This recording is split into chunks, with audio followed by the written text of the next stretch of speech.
ଆକାଶବାଣୀ।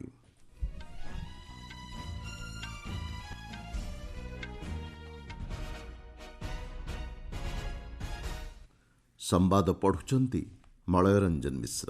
ନୂଆଦିଲ୍ଲୀଠାରେ ବାର୍ଷିକ ଏନ୍ସିସି ରାଲିକୁ ଆଜି ସମ୍ବୋଧନ କରିବେ ପ୍ରଧାନମନ୍ତ୍ରୀ। ପ୍ରୟାଗରାଜ ମହାକୁମ୍ଭ ମେଳାରେ ଆଜି ଯୋଗଦେବେ ସ୍ୱରାଷ୍ଟ୍ରମନ୍ତ୍ରୀ। କୃଷକଙ୍କ ସଶକ୍ତିକରଣ ଏବଂ ସମୃଦ୍ଧି ପାଇଁ କେନ୍ଦ୍ର ସରକାର ଉଦ୍ୟମ ଜାରି ରଖିଛନ୍ତି ବୋଲି କହିଲେ କୃଷିମନ୍ତ୍ରୀ। ଭୁବନେଶ୍ୱରଠାରେ ଆସନ୍ତାକାଲି ଉତ୍କର୍ଷ ଓଡ଼ିଶା ମେକ୍ ଇନ୍ ଓଡ଼ିଶା ଦୁଇଦିନିଆ ସମ୍ମିଳନୀକୁ ଉଦ୍ଘାଟନ କରିବେ ପ୍ରଧାନମନ୍ତ୍ରୀ। ଏବଂ Odisha warriors hockey India league ମହିଳା ବର୍ଗ ଟାଇଟଲ ହାସଲ କରିଛି। ପ୍ରଧାନମନ୍ତ୍ରୀ ନରେନ୍ଦ୍ର ମୋଦି ଦିଲ୍ଲୀର କାରିୟପ୍ପା ପରେଡ୍ ଗ୍ରାଉଣ୍ଡରେ ବାର୍ଷିକ ଏନ୍ସିସି ରାଲିକୁ ଆଜି ସମ୍ବୋଧନ କରିବେ। ଚଳିତ ବର୍ଷ ଏନ୍ସିସି ରାଲିର ବିଷୟବସ୍ତୁ ରହିଛି ଯୁବଶକ୍ତି ବିକଶିତ ଭାରତ। ଏଥିରେ 800ରୁ ଅଧିକ ଏନ୍ସିସି କ୍ୟାଡେଟ୍ ଅଂଶଗ୍ରହଣ କରୁଛନ୍ତି। ଦେଶ ନିର୍ମାଣ କ୍ଷେତ୍ରରେ ଏନ୍ସିସିର ପ୍ରତିବଦ୍ଧତା ଆଧାରିତ ସାଂସ୍କୃତିକ କାର୍ଯ୍ୟକ୍ରମ କ୍ୟାଡେଟ୍ଙ୍କ ଦ୍ୱାରା ପରିବେଷଣ କରାଯିବ। ଏହି କାର୍ଯ୍ୟକ୍ରମରେ 18ଟି ଦେଶର 144 ଜଣ ଯୁବ କ୍ୟାଡେଟ୍ ଅଂଶଗ୍ରହଣ କରୁଛନ୍ତି। ମେରା ଯୁବ ଭାରତ, ଶିକ୍ଷା ମନ୍ତ୍ରଣାଳୟ, ଆଦିବାସୀ ବ୍ୟାପାର ବିଭାଗ, 650ରୁ ଅଧିକ ସ୍ୱେଚ୍ଛାସେବୀ ଏହି କାର୍ଯ୍ୟକ୍ରମରେ ସ୍ୱତନ୍ତ୍ର ଅତିଥି ଭାବେ ଯୋଗ ଦେଉଛନ୍ତି। ପ୍ରୟାଗରାଜ ମହାକୁମ୍ଭ ମେଳାରେ ଆଜି ସ୍ୱରାଷ୍ଟ୍ରମନ୍ତ୍ରୀ ଅମିତ ଶାହା ଯୋଗଦେବାର କାର୍ଯ୍ୟସୂଚୀ ରହିଛି।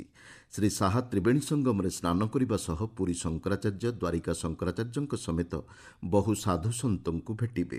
ଅନ୍ୟପକ୍ଷରେ ମହିଳା ସଶକ୍ତିକରଣକୁ ପ୍ରୋତ୍ସାହନ ପ୍ରଦାନ କରିବା କ୍ଷେତ୍ରରେ ମହାକୁମ୍ଭ ମେଳା ଏକ ଗୁରୁତ୍ୱପୂର୍ଣ୍ଣ ମଞ୍ଚ ପାଲଟିଛି। ଆମ ସମ୍ବାଦଦାତା ଦେଇଥିବା ସୂଚନା ଅନୁଯାୟୀ ବହୁ ମହିଳା ସଂଗଠନ ଏବଂ ସ୍ୱେଚ୍ଛାସେବୀ ଅନୁଷ୍ଠାନ ପକ୍ଷରୁ ସେଠାରେ ମଣ୍ଡପମାନ ଖୋଲାଯାଇଛି। ଜାତୀୟ ମହିଳା ଆୟୋଗଙ୍କ ପକ୍ଷରୁ ମହିଳା ଅଧିକାର ସୁରକ୍ଷା ନେଇ ଆଇନ ସଚେତନତା ସୃଷ୍ଟି କରିବା ଲକ୍ଷ୍ୟରେ ଏକ ମଣ୍ଡପ ସ୍ଥାପନ କରାଯାଇଛି। ଆୟୋଗର ଶିବାଙ୍ଗୀ ଶୁକ୍ଳା ଆକାଶବାଣୀ ସମ୍ବାଦ ବିଭାଗ ସହ ଆଲୋଚନା ବେଳେ କହିଛନ୍ତି, ମହିଳାଙ୍କ ଅଧିକାର ସଚେତନତା ସୃଷ୍ଟି ସହ ସେଠାରେ ଆବଶ୍ୟକ ଆଇନଗତ ପରାମର୍ଶ ମଧ୍ୟ ପ୍ରଦାନ କରାଯାଉଛି। ଜାମ୍ମୁ କାଶ୍ମୀରର ଜଣେ ମହିଳା କାରିଗର କହିଛନ୍ତି, ମହାକୁମ୍ଭ ମେଳା ତାଙ୍କ ଉତ୍ପାଦ ବିକ୍ରିବଟା ପାଇଁ ଏକ ଉତ୍ତମ ମଞ୍ଚ ହୋଇପାରିଛି। 26/11 ମୁମ୍ବାଇ ଆତଙ୍କବାଦୀ ଆକ୍ରମଣ ଘଟଣାର ଅଭିଯୁକ୍ତ ତାହାୟୁର ରାଣାଙ୍କୁ ଭାରତକୁ ପ୍ରତ୍ୟର୍ପଣ ନେଇ ଆମେରିକା ସୁପ୍ରିମକୋର୍ଟଙ୍କ ନିଷ୍ପତ୍ତିକୁ ବାଣିଜ୍ୟ ଓ ଶିଳ୍ପମନ୍ତ୍ରୀ ପୀୟୂଷ ଗୋଏଲ ସ୍ୱାଗତ କରିଛନ୍ତି। ପ୍ରଧାନମନ୍ତ୍ରୀ ନରେନ୍ଦ୍ର ମୋଦିଙ୍କ ପ୍ରୟାସ ଯୋଗୁଁ ଏହା ସମ୍ଭବ ହୋଇପାରିଛି ବୋଲି ସେ କହିଛନ୍ତି। 140 କୋଟି ଭାରତୀୟଙ୍କର ଏହା ବିଜୟ ବୋଲି ବର୍ଣ୍ଣନା କରିବା ସହ ସେ ଅଭିଯୋଗ କରି କହିଛନ୍ତି, 26/11 ଆକ୍ରମଣ ପରେ ୟୁପିଏ ସରକାର କୌଣସି ଦୃଢ଼ ପଦକ୍ଷେପ ଗ୍ରହଣ କରିନଥିଲେ। ଭାରତ ଯେକୌଣସି ଆତଙ୍କବାଦ କାର୍ଯ୍ୟକଳାପର ମୁକାବିଲା କରିବାରେ ସକ୍ଷମ ବୋଲି ସେ କହିଛନ୍ତି। କୃଷକଙ୍କ ସଶକ୍ତିକରଣ ଏବଂ ସମୃଦ୍ଧି ପାଇଁ କେନ୍ଦ୍ର ସରକାର ଉଦ୍ୟମ ଜାରି ରଖିଛନ୍ତି ବୋଲି କୃଷି ଓ କୃଷକ କଲ୍ୟାଣ ମନ୍ତ୍ରୀ ଶିବରାଜ ସିଂ ଚୌହାନ କହିଛନ୍ତି। ନୂଆଦିଲ୍ଲୀରେ 76ତମ ସାଧାରଣତନ୍ତ୍ର ଦିବସ ସମାରୋହରେ ନିମନ୍ତ୍ରିତ ଅତିଥି ଭାବେ ଯୋଗ ଦେଇଥିବା କୃଷକଙ୍କ ସହ ମତ ବିନିମୟ ବେଳେ ମନ୍ତ୍ରୀ ଶ୍ରୀ ଚୌହାନ ଏହା କହିଛନ୍ତି। ସେ କହିଛନ୍ତି, ସରକାର ଆଧୁନିକ କୃଷିକୌଶଳ ଉପରେ ଗୁରୁତ୍ୱ ଦେବା ସହିତ କୃଷକଙ୍କ ସମସ୍ୟାର ସମାଧାନ ପାଇଁ ପ୍ରଯୁକ୍ତିବିଦ୍ୟାର ଉପଯୋଗ ଉପରେ ପ୍ରାଧାନ୍ୟ ଦେଉଛନ୍ତି। କୃଷକଙ୍କୁ ସେମାନଙ୍କର ଉତ୍ପାଦକୁ ସିଧାସଳଖ ଉପଭୋକ୍ତାଙ୍କୁ ବିକ୍ରି କରିବା ଏବଂ ସର୍ବାଧିକ ଲାଭକୁ ସୁନିଶ୍ଚିତ କରିବା ଲକ୍ଷ୍ୟରେ ସରକାର ବିଭିନ୍ନ ପଦକ୍ଷେପ ଗ୍ରହଣ କରୁଛନ୍ତି ବୋଲି ମନ୍ତ୍ରୀ କହିଛନ୍ତି। ବୈଦେଶିକ ସଚିବ ବିକ୍ରମ ମିଶ୍ରି ଦୁଇଦିନିଆ ଚୀନ୍ ଗସ୍ତରେ ଯାଇ ଗତକାଲି ବେଇଜିଂରେ ପହଞ୍ଚିଛନ୍ତି। ଏହି ଗସ୍ତ ଅବସରରେ ଶ୍ରୀ ମିଶ୍ରି ତାଙ୍କ ଚୀନ୍ ପ୍ରତିପକ୍ଷଙ୍କ ସହ ବିଭିନ୍ନ ଦ୍ୱିପାକ୍ଷିକ ପ୍ରସଙ୍ଗ ନେଇ ଆଲୋଚନା କରିବାର କାର୍ଯ୍ୟସୂଚୀ ରହିଛି। 1.5 ମାସ ମଧ୍ୟରେ ଭାରତ ପକ୍ଷରୁ ଚୀନ୍ ସହ ଏହା ଦ୍ୱିତୀୟ ଅଧିକାରୀ ସ୍ତରୀୟ ଗସ୍ତ। ସୂଚନାଯୋଗ୍ୟ, ଆସନ୍ତା 29 ତାରିଖରେ ଚୀନ୍ର ବସନ୍ତ ମହୋତ୍ସବ ଏବଂ ନବବର୍ଷ ପାଳନ ଅବସରରେ ଚୀନ୍ରେ ସପ୍ତାହବ୍ୟାପୀ ଛୁଟି ପାଳନ କରାଯିବ। ଶ୍ରୀଲଙ୍କା ନୌସେନା ଦୁଇଟି ପୃଥକ ଘଟଣାରେ 34 ଜଣ ଭାରତୀୟ ମତ୍ସ୍ୟଜୀବୀଙ୍କୁ ଗିରଫ କରିଛି। ସେମାନଙ୍କ ଦ୍ୱାରା ବ୍ୟବହୃତ 3ଟି ମାଛଧରା ଡଙ୍ଗା ଶ୍ରୀଲଙ୍କା ନୌସେନା ଜବତ କରିଛି। ବେଆଇନ ମାଛ ଧରିବା ଅଭିଯୋଗରେ ଗତ 2 ଦିନ ମଧ୍ୟରେ ଶ୍ରୀଲଙ୍କା ନୌସେନା ପକ୍ଷରୁ ସେମାନଙ୍କୁ ଗିରଫ କରାଯାଇଛି। ରାମନାଥପୁରମ ମତ୍ସ୍ୟ ବିଭାଗ ଦେଇଥିବା ସୂଚନା ଅନୁଯାୟୀ ଆନ୍ତର୍ଜାତିକ ସାମୁଦ୍ରିକ ସୀମାରେଖା ଅତିକ୍ରମ କରିବା ଅଭିଯୋଗରେ ଶ୍ରୀଲଙ୍କା ନୌସେନା ମତ୍ସ୍ୟଜୀବୀମାନଙ୍କୁ ଗିରଫ କରିଥିବା ଜଣାପଡ଼ିଛି। ମତ୍ସ୍ୟଜୀବୀ ସଂଘ ଏହି ଗିରଫଦାରୀକୁ ନିନ୍ଦା କରିବା ସହ ସେମାନଙ୍କର ମୁକ୍ତି ପାଇଁ କେନ୍ଦ୍ର ସରକାରଙ୍କର ହସ୍ତକ୍ଷେପ ଲୋଡ଼ିଛି। ଆପଣମାନେ ସମ୍ବାଦ ଶୁଣୁଛନ୍ତି ଆକାଶବାଣୀରୁ। ଉତ୍କର୍ଷ ଓଡ଼ିଶା ମେକ୍ ଇନ୍ ଓଡ଼ିଶା ସମ୍ମିଳନୀ ଆସନ୍ତାକାଲିଠାରୁ 2 ଦିନ ଧରି ଭୁବନେଶ୍ୱର ଜନତା ମଇଦାନଠାରେ ଅନୁଷ୍ଠିତ ହେବ। ପ୍ରଧାନମନ୍ତ୍ରୀ ନରେନ୍ଦ୍ର ମୋଦି ଏହି ସମ୍ମିଳନୀକୁ ଉଦ୍ଘାଟନ କରିବାର କାର୍ଯ୍ୟକ୍ରମ ରହିଛି। ଏହି ସମ୍ମିଳନୀ ମାଧ୍ୟମରେ ରାଜ୍ୟରେ ପ୍ରାୟ 5 ଲକ୍ଷ କୋଟି ଟଙ୍କାର ପୁଞ୍ଜିନିବେଶ ପାଇଁ ରାଜ୍ୟ ସରକାର ଲକ୍ଷ୍ୟ ରଖିଥିବା ଜଣାପଡ଼ିଛି। ସମାରୋହରେ କେନ୍ଦ୍ର ଶିକ୍ଷାମନ୍ତ୍ରୀ ଧର୍ମେନ୍ଦ୍ର ପ୍ରଧାନ, ସୂଚନା ଓ ପ୍ରସାରଣ ମନ୍ତ୍ରୀ ଅଶ୍ୱିନୀ ବୈଷ୍ଣବ, ଆଦିବାସୀ ବ୍ୟାପାର ମନ୍ତ୍ରୀ ଜୁଏଲ ଓରାମ ପ୍ରମୁଖ ଯୋଗଦେବାର କାର୍ଯ୍ୟସୂଚୀ ରହିଛି।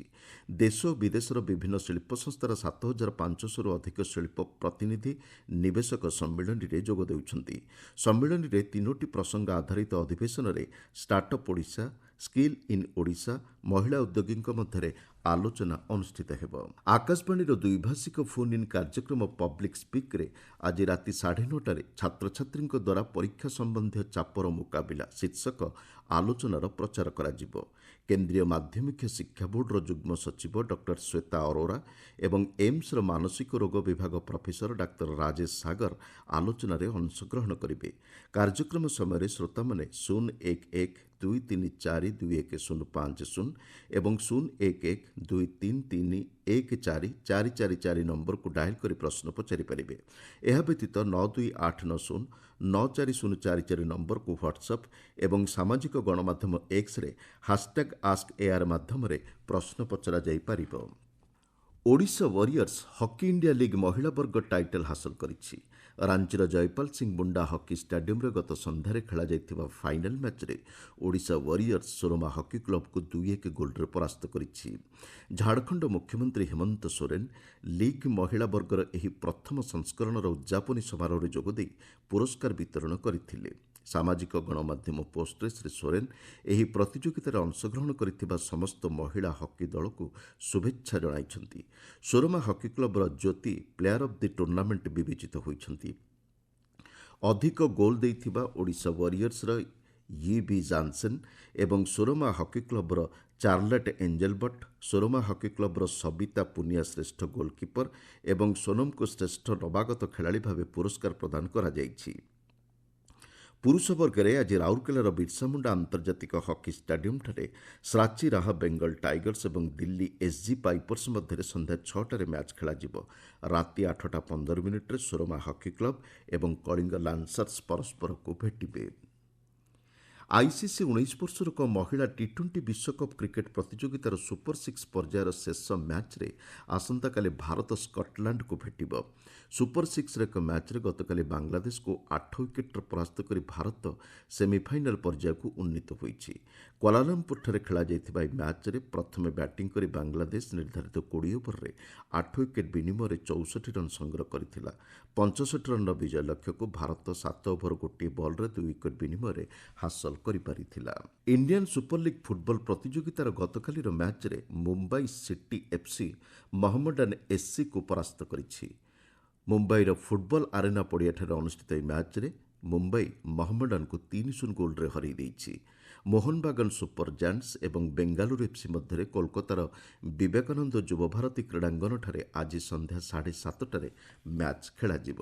ବିଶ୍ୱର 1 ନମ୍ବର ମାନ୍ୟତାପ୍ରାପ୍ତ ଟେନିସ୍ ଖେଳାଳି ଇଟାଲୀର ଜାନିକ୍ ସିନ୍ନର ପୁରୁଷ ଏକକ ବର୍ଗରେ ଅଷ୍ଟ୍ରେଲିଆନ୍ ଓପନ୍ ଟାଇଟଲ ହାସଲ କରିଛନ୍ତି। ଫାଇନାଲ୍ ମ୍ୟାଚ୍ରେ ଗତକାଲି ସିନ୍ନର ଆଲେକ୍ଜାଣ୍ଡର ଜେରେଭ୍ଙ୍କୁ 6-3, 7-6 ଏବଂ 6-3 ସେଟ୍ରେ ପରାସ୍ତ କରିଛନ୍ତି। ଏହି ବିଜୟ ସହ 23 ବର୍ଷୀୟ ସିନ୍ନର ଅଷ୍ଟ୍ରେଲିଆନ୍ ଓପନ୍ ଟାଇଟଲ ହାସଲ କରିବାରେ ସର୍ବକନିଷ୍ଠ ଖେଳାଳି ହୋଇଛନ୍ତି। ଗ୍ରାଣ୍ଡସ୍ଲାମ୍ ପ୍ରତିଯୋଗିତାଗୁଡ଼ିକରେ ସିନ୍ନରଙ୍କର ଏହା ତୃତୀୟ ଟାଇଟଲ। ମିଳିତ ମହିଳା ବର୍ଗରେ ଶୀର୍ଷ ଯୋଡ଼ି ଆମେରିକାର ଟେଲର ଟାଉନସେଣ୍ଡ ଏବଂ ଚେକୋସ୍ଲୋଭାକିଆର କାଟ୍ରିନା ସିନିଆକୋଭା ଟାଇଟଲ ହାସଲ କରିଛନ୍ତି। ମୁଖ୍ୟ ସମ୍ବାଦଗୁଡ଼ିକ ପୁଣିଥରେ। ନୂଆଦିଲ୍ଲୀଠାରେ ବାର୍ଷିକ ଏନ୍ସିସି ରାଲିକୁ ଆଜି ସମ୍ବୋଧନ କରିବେ ପ୍ରଧାନମନ୍ତ୍ରୀ। ପ୍ରୟାଗରାଜ ମହାକୁମ୍ଭ ମେଳାରେ ଆଜି ଯୋଗଦେବେ ସ୍ୱରାଷ୍ଟ୍ରମନ୍ତ୍ରୀ। କୃଷକଙ୍କ ସଶକ୍ତିକରଣ ଏବଂ ସମୃଦ୍ଧି ପାଇଁ କେନ୍ଦ୍ର ସରକାର ଉଦ୍ୟମ ଜାରି ରଖିଛନ୍ତି ବୋଲି କହିଲେ କୃଷିମନ୍ତ୍ରୀ। ଭୁବନେଶ୍ୱରଠାରେ ଆସନ୍ତାକାଲି ଉତ୍କର୍ଷ ଓଡ଼ିଶା ମେକ୍ ଇନ୍ ଓଡ଼ିଶା 2-ଦିନିଆ ସମ୍ମିଳନୀକୁ ଉଦ୍ଘାଟନ କରିବେ ପ୍ରଧାନମନ୍ତ୍ରୀ ଏବଂ Odisha warriors hockey India league ମହିଳା ବର୍ଗ ଟାଇଟଲ ହାସଲ କରିଛି। ସମ୍ବାଦ ଶେଷ ହେଲା। ଅଧିକ ସମ୍ବାଦ ପାଇଁ ଆପଣମାନେ newsonair.gov.in ୱେବସାଇଟ୍ ଏବଂ ନ୍ୟୁଜ୍ ଅନ୍ ଏଆଇଆର୍ ଆପ୍ରେ ଲଗ୍ଇନ୍ କରିପାରିବେ।